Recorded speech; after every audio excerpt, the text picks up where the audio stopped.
आज राज ठाकरेंच्या शिवतीर्थावर मुख्यमंत्री आणि त्यांची भेट झाली. तास दीड तास चर्चा झाली आणि पुन्हा एकदा एकत्र येणार, महापालिकेच्या निवडणुकीच्या दृष्टीनं महत्वाची बैठक, असं सगळं सुरू झालेलं आहे. आणि मग तुमच्या शिवसेनेला बाजूला ठेवून त्यांना एकत्र येणार, कशाही पद्धतीच्या सगळ्या चर्चा आहे, काय सांगा? देवेंद्र फडणवीस साहेब हे विकासाचं राजकारण करण्याच्या मनस्थितीत आहे. प्रत्येकाला बरोबर घेऊन आपण राजकारण केलं पाहिजे, हा त्यांचा मनोदय आहे.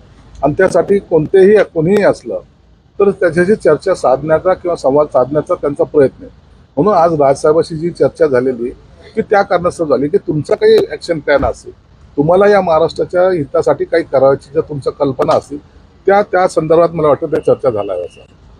हे बघा, राजकारणामध्ये आजच्या घडीला राजसाहेबांकडे ना आमदार आहे ना खासदार आहे, परंतु तरी त्यांची भेट घेणं हे वेगळी भावना त्यांच्यामध्ये दिसून आलेली. म्हणून ते आल्याने आमच्या राजकारणावर काही परिणाम होईल असं समजण्याचं काहीही कारण नाही.